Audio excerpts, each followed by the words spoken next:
how important is it for for, for, for, for, for for the public service in general to be alive Yes. to this fact Innovation. Yes. and to not be left behind as you were. Yeah. You know, innovation is very important. A day before yesterday, I was in KZN where there was a conference. I was very amazed to see that kind of innovation within the public sector. Two things that I noticed there is that public servants are really committed. They are coming with new ways as to how our government can do things better and become efficient, which is very important for us.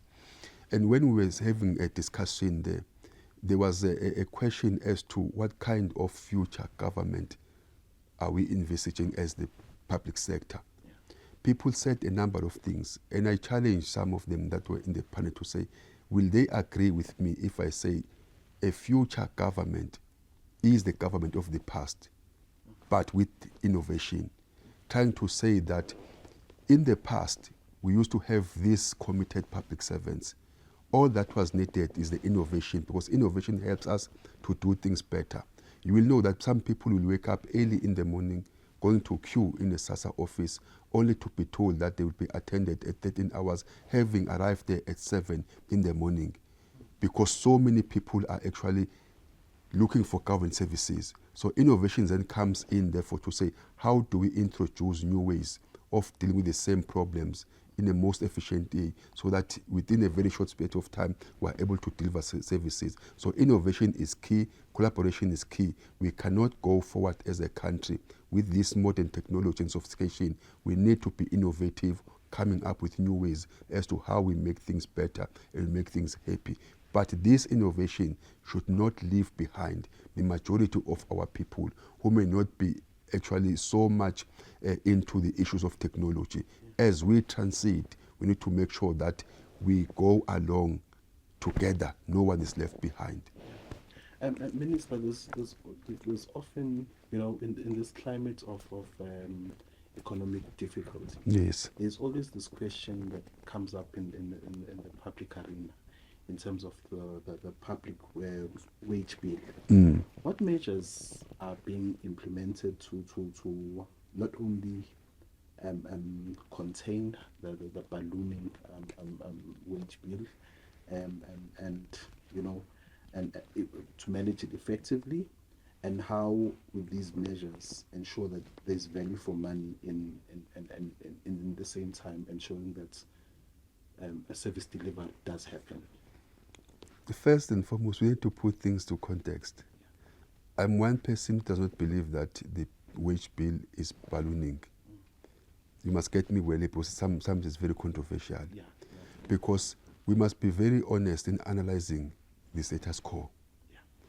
You've got almost 1.3 million civil servants servicing how many people? Over almost 60 million. So therefore, you can't say we've got more civil servants. We are short. You go to the police, they will tell you that we should be having so many, like one police officer should be serving so many people, but that does not happen. So the problem here is not the wage bill per se. Yes, there are issues that needs to be addressed, because you've got many people who are on suspension for years, continuing to get a salary, which is not something that should happen. You've got some dead woods within the system, which are very few, which we need to deal with. But in the main, the issue now that seeks to suggest that there is a ballooning wage bill is because our economy is not growing as much as it should. So that therefore should not be equated to be the problem of the wage bill. It's not. If our economy was growing as much as it should go, and if our population now was not increasing in the manner that is not aligned with our growth in terms of economy, we shouldn't be where we are. But therefore, this means that if our economy is not growing in the manner that it should be expected to, then we must be able to cut our coat according to the cloth. Yes, that will put now more pressure to civil servants themselves, because at the end of the day, they are the ones that will pay the product brunt of everything. First and foremost, you will be expected to double up in your work. That's why some staff are working. Whereas I was coming in here, there was a lady, I was within the lift. I said, but it's Saturday, why are you here? She told me that she's working overtime. So therefore, how can you say we've got a ballooning wage bill as if there are people in the system that should not ordinarily be there? So we should try collectively now as the country to put our efforts together to make sure that our economy is growing as much as it should, so that it can be able to take care of all our needs. Even our collection in terms of SARS, we are not collecting as much as we should to be able to meet our demand. The problem of our country in the main is the stagnant economy as opposed to everything. Yeah, Minister, you touch on another issue, the issue of the number of public servants that, Yes. that are on suspension. Yes. How wide of a problem is it, and what's the state in that regard? And are the cases that are before the Public Service Commission, are they being processed timelessly? And are you finding that there's an inordinate amount of time that people are spending at home and cases are not being finalized? There are cases that are dealt with by the Public Service Commission.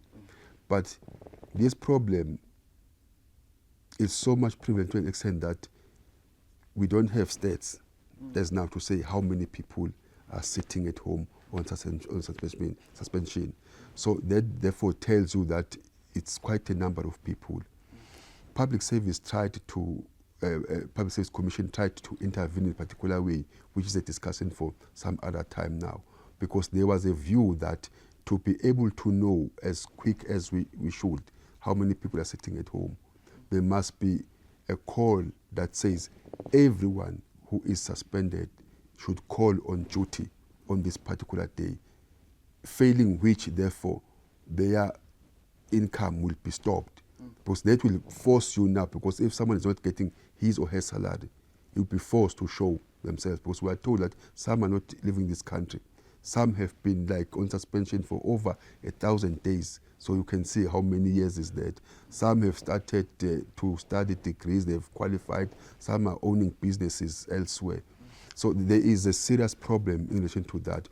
But as an office, we're trying to put together a report as to how many estimately are those people, so that we can make sure that we fast track the process and make sure that we deal with that, because that is also contributing to the morale of the staff, because you can't wake up every day, prepare a lunchbox, pay a taxi fare to come and work, yet somebody is sitting at home not actually paying nothing and only to receive a salary at the end of the month while they are doing other work, meaning they are doing two work at the same time. So it impacts greatly on the issue of morale for staff members. Yes.